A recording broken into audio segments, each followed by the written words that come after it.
Bonjour à tous! En voyant ces soldats et ces uniformes autour de moi, vous demandez sûrement quel va être le sujet de cette vidéo. Je vais vous faire découvrir un nouveau Kickstarter qui traîne d'une période peu commune pour les jeux de figurines. La guerre franco-prussienne 1870-1871. Allez, c'est parti!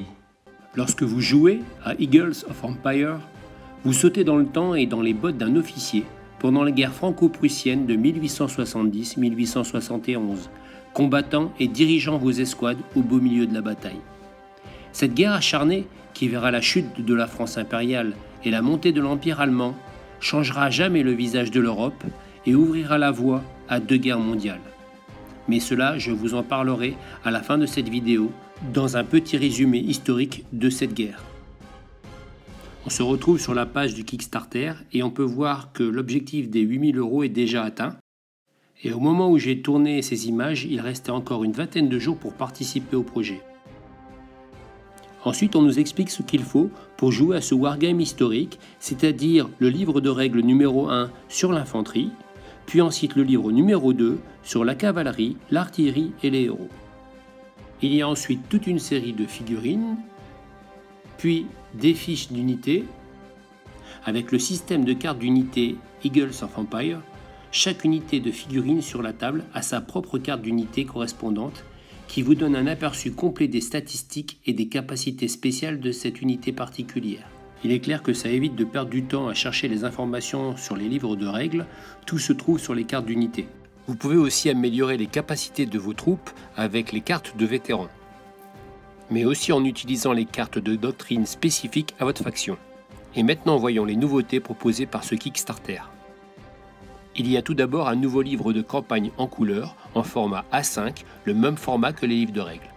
Ce nouveau livre intitulé L'Armée de la Loire propose un parcours chronologique à travers les batailles épiques de l'automne et de l'hiver 1870-1871, livré pour sauver Paris. En nouveauté, il y a aussi une série de figurines sculptées à la main, représentant les soldats aguerris qui ont désespérément combattu dans les batailles glaciales d'automne et d'hiver de la guerre franco-prussienne. Pour la partie française, il y a un ensemble de régiments de marche, infanterie de ligne standard de la fin de guerre. Pour la partie allemande, il y a un ensemble d'infanterie de ligne bavaroise portant leur énorme manteau d'hiver. Chaque ensemble comprendra 2 escouades de soldats et un ensemble de commandement avec officiers et porte-drapeaux, soit un total de 16 figurines et 2 cartes d'unité en couleur. Une touche historique supplémentaire est ajoutée à ce Kickstarter avec 2 nouveaux généraux que l'on retrouvera dans l'Etschresgol. Le général Chanzy pour les Français et von der Than pour les Bavarois, ce vétéran chargé de traquer et de détruire l'armée française de la Loire. Chaque général est livré avec un tableau d'activation tactique en couleur. Dans le cadre des stretch goals pour ce Kickstarter, il y a ces 8 cartes vétérans en couleur qui vous donneront une variété de nouvelles capacités uniques, améliorant les performances de vos troupes. Ces 8 cartes sont divisées en 4 françaises et 4 allemandes, chacune nommée d'après une bataille ou une unité militaire célèbre. On va découvrir maintenant les différents pledges pour obtenir entre autres ces nouveautés. Donc dans le premier, on a 2 unités de régiment de marche française, soit 16 figurines, 2 unités d'infanterie bavaroise en moto d'hiver, pareil, 16 figurines. Les officiers sont inclus de chaque côté. On a aussi 4 cartes d'unités en couleur. Dans ce pledge, il y a aussi le nouveau livre de scénario L'Armée de la Loire. Il y a aussi 2 cartes de doctrine en couleur, et donc ce pledge lieutenant est à 75 €. Le deuxième pledge est celui du major général. On y retrouve le livre de scénario L'Armée de la Loire, les 2 unités du régiment de marche française, les 2 unités de régiment bavaroise avec les manteaux d'hiver. En plus, on a 2 unités de francs-tireurs français, 2 unités d'infanterie de ligne prussienne. Toutes les unités ont leur propre officier. On a aussi 8 cartes d'unité en couleur. On a les 2 livres de règles, donc celui de 64 pages pour monter son armée, le livre numéro 2, 48 pages pour les héros, l'artillerie, la cavalerie et un guide de peinture. Pour compléter ce lot, il y a aussi 4 cartes de doctrine en couleur, le tout pour 150 €. Je ne l'ai pas précisé pour le premier pledge, mais les frais de port sont gratuits pour le monde entier. Le troisième pledge est celui du Field Marshal. Dans celui-ci, on retrouve le contenu du pledge précédent, c'est-à-dire du côté français, les francs-tireurs et régiments de marche, et du côté allemand, l'infanterie prussienne et l'infanterie bavaroise. En plus, il y a 2 unités de zouaves français, environ 16 figurines. Il y a aussi une unité de 6 cuirassiers prussiens.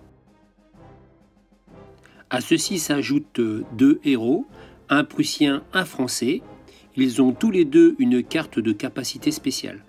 Donc ce pledge a une valeur de 220 €. Il y a aussi des bonus, 4 cartes de doctrine en couleur, plus une mitrailleuse française avec son équipage de 4 figurines. Et comme dans tout Kickstarter, on retrouve des stretch goals. Donc comme je vous en ai parlé tout à l'heure, 2 nouveaux généraux.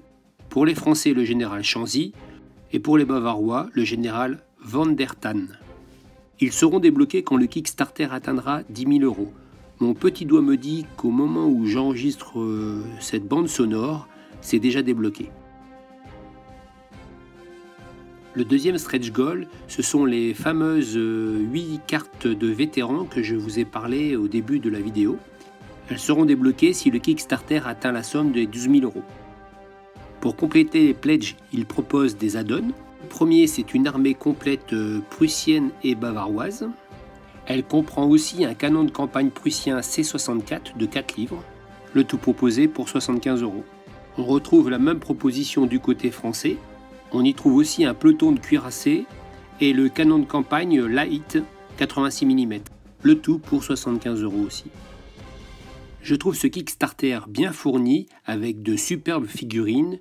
Vous trouverez de nombreuses informations complémentaires sur la page du Kickstarter et aussi sur le site de Eagles of Empire. Je vous mettrai bien sûr les liens dans la description de cette vidéo. Et pour finir cette vidéo, un retour dans le passé où je vais vous résumer la guerre franco-prussienne de 1870-1871. Depuis 1852, la France connaît le Second Empire et elle est dirigée par Napoléon III. À cette époque, la Prusse a pour roi Guillaume Ier et comme chancelier Otto von Bismarck. Ce dernier rêve d'une Allemagne unifiée, mais pour cela il a besoin d'une guerre. Le 19 juillet 1870, Napoléon III déclare la guerre à la Prusse. L'empereur tombe dans un piège préparé par Bismarck. La France alignera 250 000 hommes seulement dans le plus grand désordre, faute d'avoir mené à bien la réforme du service militaire. La déclaration de guerre de la France conduit à l'union de toute l'Allemagne derrière la Prusse. Celle-ci aligne immédiatement 800 000 hommes transportés en chemin de fer sur la frontière. Le 6 août 1870, le général Frossard est battu à Forbach et perd la Lorraine. Le même jour, le maréchal MacMahon subit une défaite en Alsace. De son côté, le maréchal Bazaine, nouveau commandant en chef des armées, se laisse enfermer dans Metz. L'empereur, affaibli par la maladie, rejoint MacMahon à Chalon-sur-Marne et tente de secourir Bazaine. Mais l'armée et Napoléon III perdent la bataille de Sedan. Le 2 septembre, les Prussiens reçoivent la capitulation de l'armée. Ils font 83 000 prisonniers, dont l'empereur. Suite à ce désastre, le 4 septembre, à Paris, les opposants proclament la République. Ce gouvernement de défense nationale décide de poursuivre la guerre. 2 semaines après la défaite de Sedan, les armées prussiennes atteignent Paris. Le siège de la capitale débute le 19 septembre 1870 et se terminera le 28 janvier de l'année suivante. Le 7 octobre, Léon Gambetta, ministre de l'Intérieur, parvient à s'enfuir en ballon de Paris et décide de gagner Tours afin d'y animer la résistance et de mettre sur pied les armées nationales. Cette armée de secours, appelée Armée de la Loire, est composée d'hommes venus de toute la France. Elle est placée sous les ordres du général d'Aurelle de Paladine. Le 15e corps est formé à Salbris, sous les ordres d'Aurelle, le 16e corps à Blois, sous ceux du général Chanzy. Gambetta veut alors reprendre Orléans, première étape vers Paris. Le 15e corps sera victorieux à Coulmiers le 9 novembre, mais elle sera battue début décembre devant Orléans par une armée de plus de 120 000 hommes.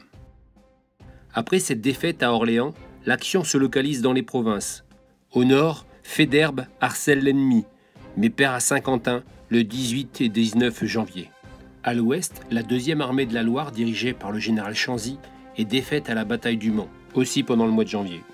À Paris, après une tentative ratée de sortie de l'armée, le gouvernement doit signer l'armistice le 28 janvier 1871. Suite à cette guerre, l'Empire allemand sera créé et la France perdra l'Alsace et la Lorraine. Et voilà, la vidéo est terminée, j'espère qu'elle vous a plu. Je vous donne rendez-vous pour d'autres vidéos sur cette gamme de figurines et cette période de la guerre 1870-1871. Si vous avez aimé, vous likez, vous partagez et surtout laissez-moi des commentaires, ça va m'aider à faire de meilleures vidéos. Allez, moi je vous dis à bientôt!